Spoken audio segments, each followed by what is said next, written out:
और इस वक्त दानियल अजीम मिर्ज़ा के मीडिया से गुफ्तगू कर रहे हैं, आइए सुनाते हैं।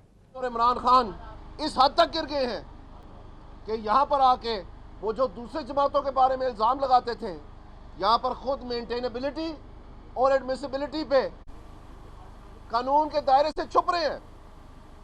इनके पास वो अखलाकी जुर्रत, इनके पास वो अखलाकी कद काट नहीं है कि वो भी मियां नवाज शरीफ की तरह अदालत के सामने आके कहें हम कोई पनाह नहीं लेते, आए मेरिट के ऊपर हमारा फैसला करें। तो इसकी क्या वजह है? इसकी वजह यह है जो हम बार बार कहते रहे हैं, इनके अंदर कालक है। वो कालक हमने निकाल के अवाम को दिखानी है। इनके मुंह पे जो कालक है वो लानी है। जो इनके अंदर की है ये बदनीयत है और इनके दिल में चोर है। वो ही जो ये बार बार दूसरों के बारे में कहते हैं। आप अजूबा देखें कि उस जमात को जिस पे इल्जाम लगाया वो तमाम पनाहें छोड़ के अदालत के सामने झुक गई है उन लीडरान के बारे में जो इल्जाम लगाया। और यहाँ पर जो असल हकायक हैं, चोरी के, असासे छुपाने के, गलत मुनाफे लेने के, यहाँ पर जो काला धन सफेद करने के जो इल्जाम हैं, उनका सामना नहीं कर सके आज जहांगीर तरीन और इमरान खान। वो टेक्निकल ग्राउंड पे भागे हैं।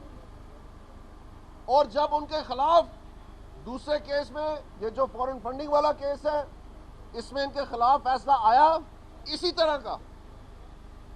वो फैसला था कि ये फॉरेन फंडिंग वाला केस मेंटेनेबल है।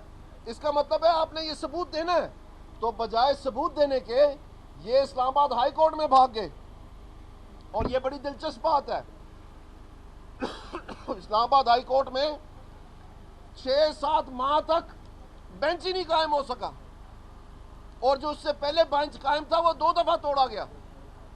और जब इसमें वावेला मचाया गया तो वो बेंच कायम हुआ तो उसकी तरीकें डलती चली आई। जब यहां से फैसला खिलाफ आया और ये सख्ती, यहां पर 6 तरीकें डली, यहां पर 6 तरीकें डली।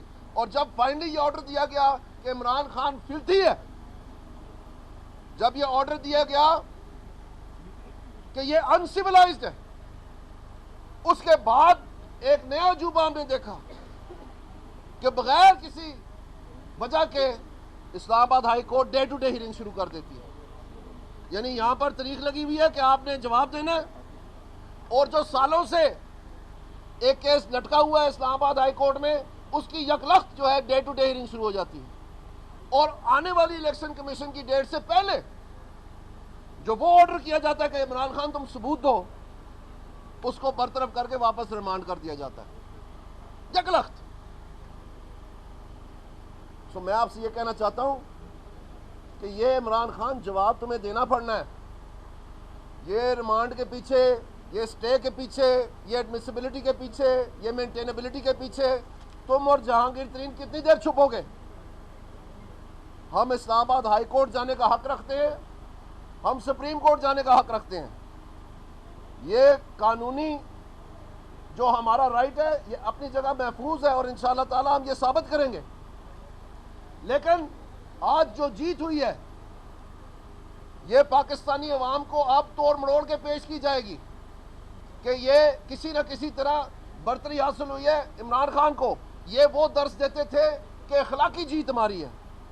आज हम आपको कहना चाहते हैं कि इमरान खान को यहाँ से भगाना, जहांगीर तरीन को यहाँ से भगाना, कि उनको सबूत ना देना पड़े, कि उनको जवाब ना देना पड़े, उसके लिए इन्होंने मेरिट्स को बरतरफ करके, सच्चाई को छुपा के, मेंटेनेबिलिटी के जी 2 दिन आ गया, 2 दिन पीछे, अभी फैसला आएगा, आपको पता चल जाएगा कैसा फैसला ही आता है।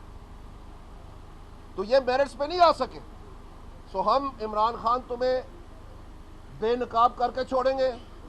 जहांगीर तरीन तुम जितने मर्जी स्टे ले लो, तुम जितना मर्जी जाके रिमांडें करवा लो, तुम जितने मर्जी ताकतवर वकील कर लो। ये आपको पता होना चाहिए कि फॉरेन फंडिंग वाले केस में तुम झूठे हो, पीटीआई झूठी है, इमरान खान झूठा है। जहांगीर तरीन के और कौन से सबूत चाहिए थे? ये बड़े दावे देते हैं मुख्तलिफ खतों के। मैं आपसे कहता हूं कभी ये खत साबित हुआ है नवाज शरीफ के, वो ने खुद माना है कि मैंने ये चोरी की और मैं वापस कर रहा हूं? आप अंदाजा करें जरा, जहांगीर तरीन का खत मौजूद है कि वजीर होते हुए, पब्लिक ऑफिस होल्डर होते हुए उसने ये उसी महकमे के वजीर का उसने एससीसीपी को 7 करोड़ रुपए वापस किए। और ये जो इमरान खान है ये बड़ी खत की बात करते हैं। इमरान खान, तुम्हारे में अखलाकी जरूरत है तो निकालो वो खत जिसमें तुमने इसी CBR को खत दिया था कि मेरा काला धन सफेद करें, और ये मैं जो छुपाया हुआ फ्लैट था लंदन का गैर कानूनी, वो मैं आज आपको जमा करवा रहा हूं। निकाले वो खत, वो दिखाएं। आप बड़े खतों की बात करते हैं कि आज फलाने का खत आ गया, आज फलाने का खत आ गया। ये खत अवाम को नजर नहीं आ रहे। ये खत इलेक्शन में आप अपने मैनिफेस्टो में छपवा के उसका फ्रंट पेज लगाएं और दिखाएं इमरान खान कि इस वजह से मैं वोट मांग रहा हूं कि मैंने ये काला धन सफेद किया है, और दिखाएं आपका सेक्रेटरी जनरल जहांगीर तरीन कि इस वजह से मैं वोट मांग रहा हूं कि मैंने चोरी करके जो गलत मुनाफा था वापस किया और सजा भुगती है उसकी। ये आपका मंशूर है इस आने वाले इलेक्शन का। उसका अगला सफा आप पलटाएंगे तो उसमें ये बताएं कि जो एहतसाब हमने 90 दिन में करके करप्शन का खात्मा करना था, उसका आज तक DG नहीं हम लगा सके। 1.5 साल गुजर गया, अभी 2 साल होने को जा रहे। उसके सारे केस मफलूज कर दिए गए। ये आपके मंशूर का तीसरा सफा होगा। तो खुदारा आप इसके बारे में सोचें। इमरान खान, भागना छोड़ें, आके आप जवाब दो।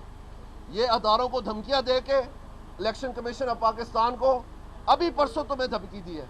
अक्टूबर की 7 तारीख को तुमने सुप्रीम कोर्ट को धमकी दी थी कि मैं लॉकडाउन करूंगा अगर मेरे केस का फैसला ना सुनाया गया तो। 10 अक्टूबर को तुमने डायरेक्टली एड्रेस करके कहा सुप्रीम कोर्ट को कि मैं इस्लामाबाद और पाकिस्तान की हुकूमत को बंद कर दूंगा। उसके बाद जब आपने लॉकडाउन करना था, नवंबर की 1 तारीख को आपका केस सुना गया और उसमें आपको कहा गया कि आप TOR दें। किस चीज़ के? कमीशन के TOR दें। वो TOR देने में आप नहीं काबिल हो सके, और आखिरकार दोबारा से जब सारा केस की समाअत होगी तो आपसे पूछा गया कि अब आप बताएं आपके सबूत तो नाकस हैं, तो आपको कमीशन चाहिए। तो आपने कहा कमीशन पे बायकॉट करेंगे। ये आपका तरीकाकार है। आप मेरिट्स पे आना ही नहीं चाहते, ना अपने केस में ना किसी केस में। ये अनोखा लाडला खेलने को मांगे चांद, ये अब नहीं चलेगा। बहुत शुक्रिया।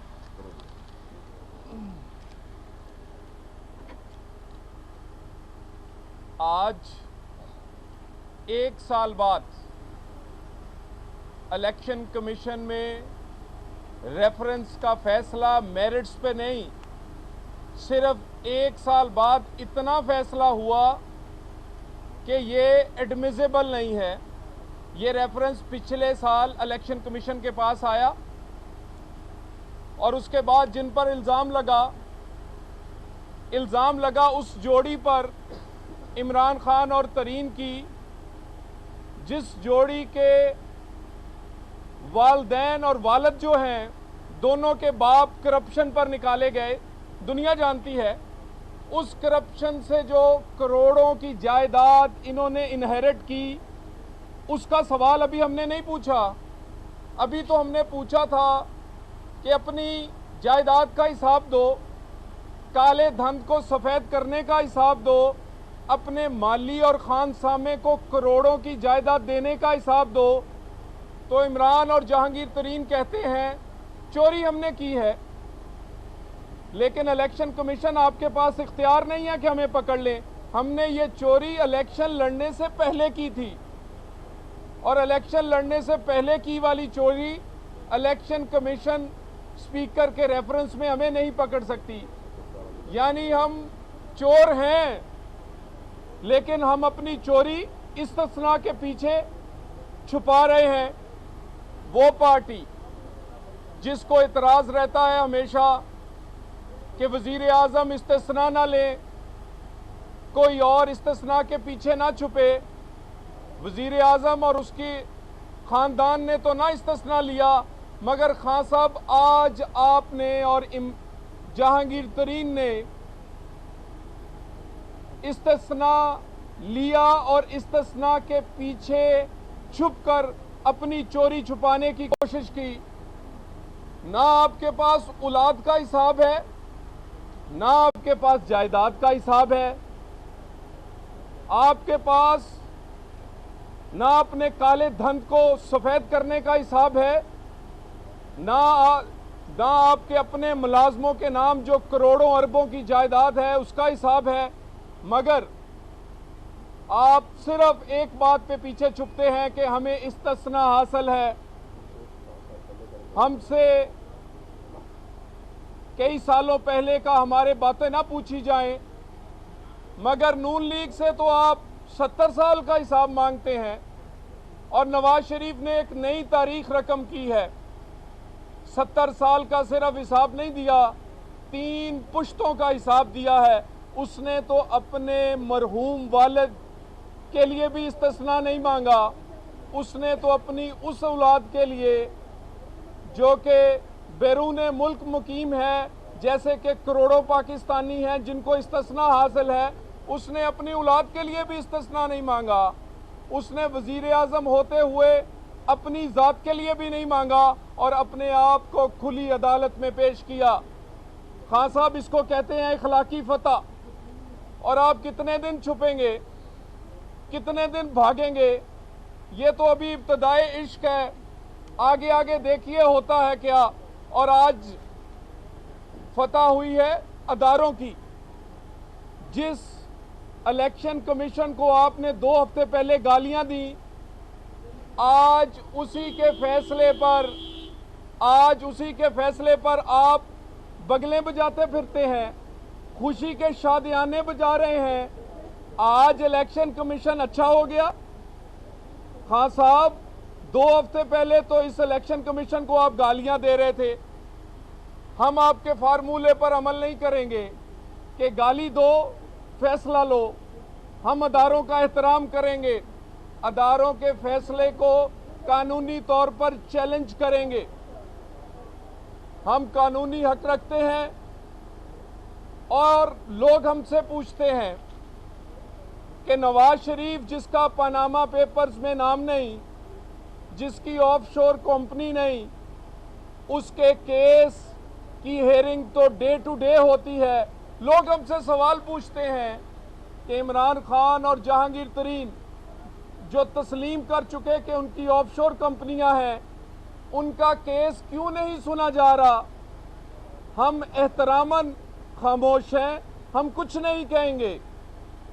हमने अपना फर्ज निभाया है। हम सुप्रीम कोर्ट में भी रिट में गए हैं, हम इलेक्शन कमीशन में भी, और हमने अभी हमारी पिटीशंस बाकी हैं इलेक्शन कमीशन में। खान साहब, चोरी आपने की है, आपके जैसे बाप चोरी पर निकाले गए थे और जहांगीर तरीन के भी निकाले गए थे। आप भी सियासत से दोनों जोड़ी जो है ये चोरी पर निकाली जाएगी। ये ज्यादा देर कानून के पीछे और इस्तिस्ना के पीछे आप नहीं छुप पाएंगे। हम अदारों का एहतराम करेंगे, आपकी तरह गाली नहीं देंगे। और जिस अदारे को आपने गाली दी थी, आज उसी ने फैसला दिया है। आज किस मुंह से उसकी तारीफ करेंगे, किस मुंह से उस फैसले को मानेंगे? आज भी कहें, उसी तरह गाली दें इस अदारे को जैसे आपने 2 हफ्ते पहले दी थी। तो ये ना समझें कि ये खेल जो है ये खत्म हुआ। ये तो इसकी पहली स्टेज थी, अभी इससे आगे और बहुत कुछ बाकी है। सड़क के उस पार सुप्रीम कोर्ट में नवाज शरीफ ने 70 साल का और 3 पुश्तों का हिसाब दे दिया है। और आपकी रिट जो है, आपके खिलाफ जो पिटीशन है, वो अभी हमारी तारीख नहीं लगी। तारीख लगेगी तो लग पता जाएगा। खान साहब आपको और तरीन साहब, ज्यादा खुश ना हो। आपने साबित किया है कि आप चोर हैं, लेकिन अभी, और चोरी का माल भी आपने बरामद करवाया है, लेकिन अब आप कहते हैं हमें सजा ना दो क्योंकि कानून के पास ये इख्तियार नहीं है। ये कानूनी इख्तियार है उन कानून के पास। हम कानून के और दरवाजे खटखटाएंगे और इंशाअल्लाह ताला हम उम्मीद करते हैं कि सुप्रीम कोर्ट की रिट, वो ऑफशोर कंपनियों का शोर जो खान साहब आपने तस्लीम किया कि मैंने बनाई हुई है, तरीन साहब ने तस्लीम किया, उस ऑफशोर कंपनियों के खिलाफ जो हमारी पिटीशन है, जो हमसे लोग सवाल पूछते हैं कि वो क्यों नहीं लगती, हम तो एहतरामन खामोश हैं, लेकिन हमें उम्मीद है कि सबको बराबर और एक जैसा रखकर एक जैसा इंसाफ होगा। ये बताएं, स्पीकर ने वज़ीर-ए-आज़म के खिलाफ रेफरेंसेस उस वक्त खारिज कर दिए थे और ये यहाँ भिजवा दिए। अब ये साबित हो गया कि स्पीकर और नून लीग की उसके पीछे बदनीयती थी। आज जब फैसला आया है, अगर वो आता तस्लीम करते हैं तो एक तरफ, अगर नहीं करते तो क्या ये फैसला जो है ये किसी दबाव का नतीजा था जो आप कह रहे हैं कि उन्होंने तरजीह दी थी? देखिए, एक तो ये फैसला जो जिन पर इल्ज़ाम था डिफेंडेंट, वो इस्तिस्ना के पीछे छुपे हैं। उन्होंने ये प्ली ली है कि चोरी हमने की है, चोर हम हैं, हम दोनों जो जोड़ी है हम चोरों की हैं, लेकिन क्योंकि चोरी हमने इलेक्शन लड़ने से पहले की थी तो इलेक्शन लड़ने से पहले हम पर इतराज़ करते, ये इलेक्शन लड़ने के बाद क्यों किया है, इसमें स्पीकर साहब के मुतल्लिक़ कोई बात नहीं हुई। दानियाल भाई, आज आपसे कुछ देर पहले पीटीआई के तर्जुमान ने यह मुतालबा किया है कि रेफरेंस मुस्तरद हो चुके हैं, बदनीयती शामिल थी, तो स्पीकर कौमी असम्बली को इस्तीफा दे देना चाहिए। आया आप इस मुतालबे की हिमायत करते हैं या नहीं? बिल्कुल, हम इसकी सख्त मजम्मत करते हैं। जो स्पीकर साहब ने अपने ऑर्डर पास किए हैं वो रीजनड ऑर्डर हैं, वो ऑर्डर रिटन ऑर्डर हैं, उनमें उनकी वजूहात बयान की हैं। उन वजूहात के ऊपर किसी किस्म का कोई चैलेंज नहीं आया। जो स्पीकर साहब ने अपने रेफरेंस पेश करने में इलेक्शन कमीशन को अरसाल किए हैं, उन वजूहात की बिना पर कोई किसी किस्म का ज़र्फ नहीं आया। ये जो फैसला हुआ है ये महज और इस वक्त आपने देखा कि दानियाल अजीज़ गुफ्तगू कर रहे हैं मीडिया के नुमाइंदों से। उन्होंने तहरीक इंसाफ को आड़े हाथों लिया, कहा कि तहरीक इंसाफ के लोग हुक्म इम्तना के पीछे छुपते हैं, तहरीक इंसाफ के अंदर कालक है, तहरीक इंसाफ के पास सियासी क़ुव्वत और कद काठ नहीं है, ये काला धन सफ़ेद करने के इल्ज़ामात का सामना नहीं कर सके, उनके दिल में चोर है। वही ये दूसरों के बारे में भी कहते हैं हमारी हुकूमत अदलिया का एहतराम करती है, पीटीआई के लोग सट्टे के पीछे छुपते हैं। आपको इस अहम खबर से आपने आगाह किया। इलेक्शन कमीशन ने इमरान खान और जहांगीर तरीन के खिलाफ स्पीकर आया सादिक की जानिब से भेजे गए नाअहली के रेफरेंस मुस्तरद कर दिए हैं। इस खबर से यहाँ पर आपको हमने आगाह किया और साथ साथ भी बताएं कि इस हवाले से नून लीग के रहनुमाओं की इस वक्त मीडिया के नुमाइंदों से बातचीत का सिलसिला जारी है।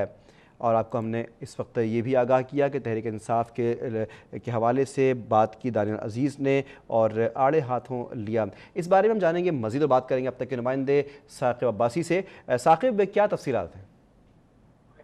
जी बिल्कुल, जो इमरान खान और जहांगीर तरीन के हवाले से इलेक्शन कमीशन में रेफरेंस भेजा गया था स्पीकर की जानिब से, आज इलेक्शन कमीशन ने वो रेफरेंस खारिज कर दिया और उसे नाकाबिले इस्तेमाल करार दिया है। तो इस वक्त जो है मुख्तसर फैसला सुनाया गया है इलेक्शन कमीशन की जानिब से और उनका यही कहना था कि ये काबिल इस्तेमाल नहीं है। जी ठीक, बहुत शुक्रिया आपका तफसीलात के लिए साकिब।